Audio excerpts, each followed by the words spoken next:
क्या करना चाहिए हमें कैफ में जिससे हम फेलियर को अवॉइड कर सकें? ये आज बता रहा हूँ, क्लासे भी स्टार्ट नहीं कर रहा, आज बता रहा हूँ। ये 10 काम कर जाए आप फेल नहीं होगा। 10 कामों का टोटका दे रहा हूँ। पहला पढ़े जरा, selective study and PRC attitude. PRC का एटीट्यूड क्या है? चलो मैं एक की बात कर देता हूँ। सर 13 चैप्टर्स हैं, आखिरी वाला मुझे नहीं आता, 8वां मुझे मिक्स होता है, तीसरे में न्यूमेरिकल है, सर मैं 9 करके चला जाऊंगा, जितने ठीक हो गए हो जाए। 9 करके गए होते हैं, कोई 30 एक एमसीक्यू वहां से आए होते हैं, 30 पे टिक कर देते हैं, कोई 5-6 वैसे तुक्के शुक्के लगा के टिक कर देते हैं, कोई 2-4 छोड़ाएंगे, पेपर पास हो जाता, रुकता नहीं है। यहाँ ऐसा नहीं है। यहाँ पे अगर आप एक चैप्टर छोड़ रहे हैं, इसका मतलब है कि आप अपने आप को फेलियर के करीब लेके जा रहे हैं। एक रूल होता है, द रूल ऑफ 80% का रूल। देखें, अगर एक बच्चा एग्जाम में 80% पेपर सॉल्व करे, उस 80% पेपर में से 80% एग्जामिनर को उसकी बात समझ आ रही है और उसका 80% उसको अगर नंबर्स मिल जाए तो निकाले कितने नंबर बनते हैं? निकाले 80 मल्टीप्लाई बाय 80% मल्टीप्लाई बाय 80%।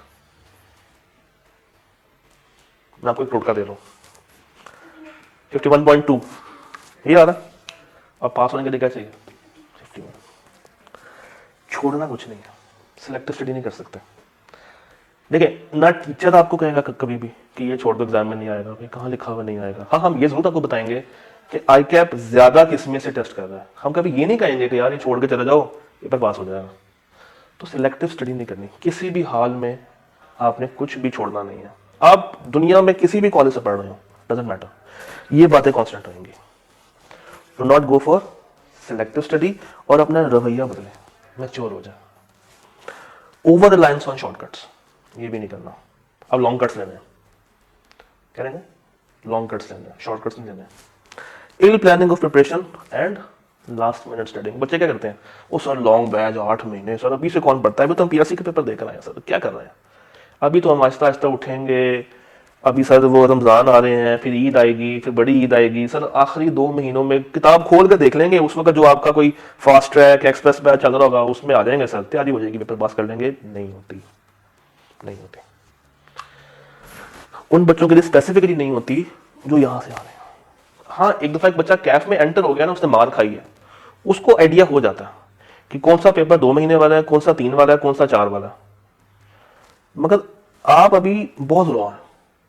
मैंने आपको शुरू में एक बात बताई थी, मैंने आपसे कहा था कि इसको खत्म करेंगे फिर इस पे आएंगे। मैंने ये क्यों नहीं कहा कि दोनों को इकट्ठा शुरू करेंगे? टाइम तो है।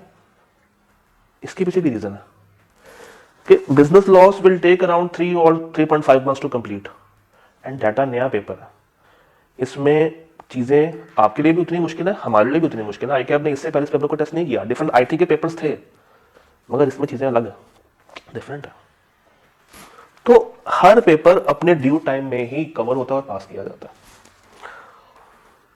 प्रोक्रास्टिनेशन, एंजाइटी, आज भी आप लोगों को हो रही होगी, पेपर देकर आए हैं, एंजाइटी होती है, देने जा रहे थे तब भी है, जब रिजल्ट आएगा तब भी होगी।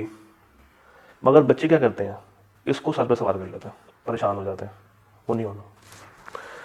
Imbalanced focused on numerical subjects and neglect of theoretical subjects. ये तो आप लोग बचपन से करते आ रहे हैं ना।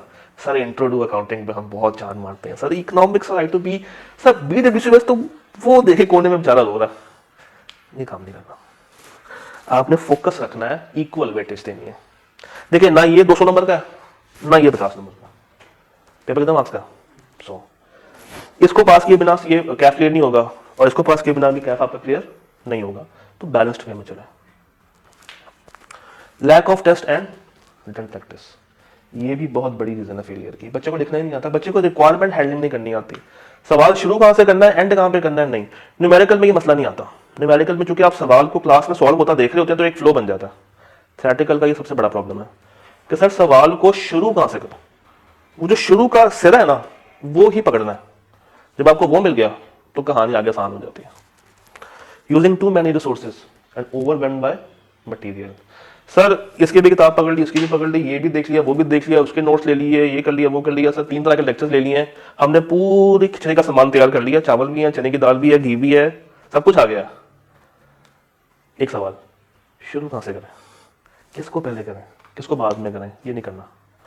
आप अगर जिस टीचर से पढ़ रहे हैं ना उसी पे रिलायंस करें, नहीं आता तो उसके पास जाए, उसके पीछे पड़े रहें, उसकी जान नहीं छोड़नी। मगर बाकी डाटा, बाकी रिसोर्सेज की तरफ ना भागें, उससे आप अपने लिए पैनिक क्रिएट करें। हर टीचर का पढ़ाने का स्टाइल मुख्तलिफ है, ये 5 उंगलियां बराबर फर्क है। कोई टीचर 4 डेज अ वीक पढ़ाएगा, कोई 5 तो कोई 7, कोई संडेस पे भी क्लासेस रख रहा होगा, तो कोई 5 डेज पढ़ा के 6 डे पे टेस्ट कर देगा, कोई हफ्ता ऑफ करके मंडे को टेस्ट रख के 4 दिन पढ़ा रहा होगा। ये फर्क है। Taking suggestions from everyone and unfiltered advice, हर कोई ना बाप को अपनी रॉकेट साइंस सुनाएगा, दूर रहिएगा। स्पेशली उन सीनियर से जो खुद भी उस काबिल नहीं है, उनसे भी बच के रहना।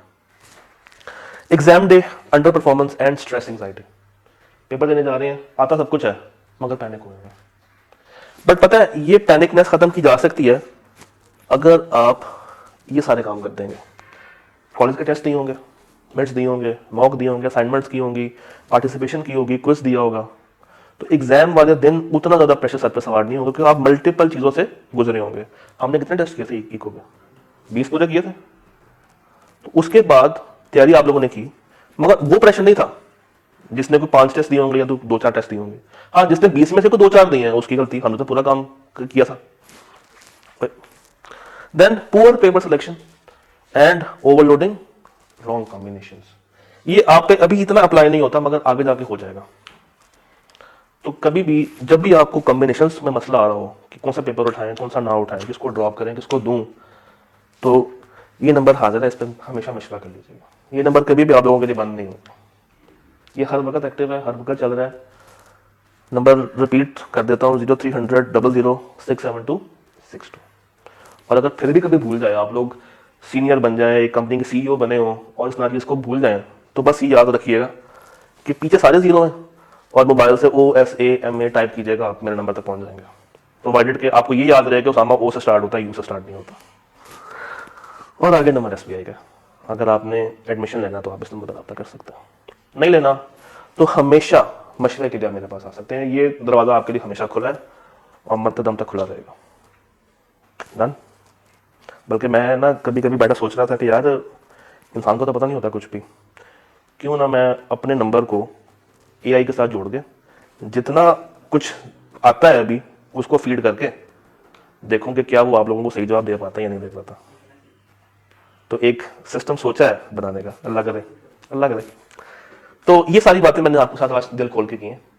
आपका अगर कोई सवाल है तो मुझे बताइए। Any questions?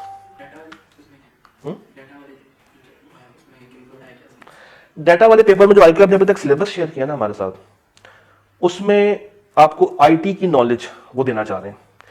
और IT के अंदर भी जिस तरह चैप्टर नंबर 5 हम लोगों ने पढ़ा था बिजनेस का, EPS, MIS, TPS, DSS, एक तो उसकी एडवांस बातें।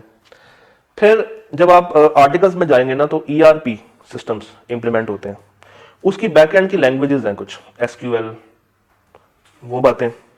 तो हर वो बात जो कि नॉर्मल लाइफ में आपको नजर नहीं आएगी ना, उस पेपर में आपको नजर आएगी। इस पेपर के भी 3 हिस्से हैं, अगर आपने गौर किया हो। इसमें सिर्फ IT नहीं है, इसमें डाटा, ये देखें, data comma system and risk, 3 चीजें हैं। डाटा ये IT से आएगा, सिस्टम्स ये भी IT से आएगा, रिस्क ये बिजनेस रिस्क है जो कि जो कि बिजनेसेस को फेस करने पड़ते हैं। और कोई सवाल? और कोई सवाल? Any question from the audience?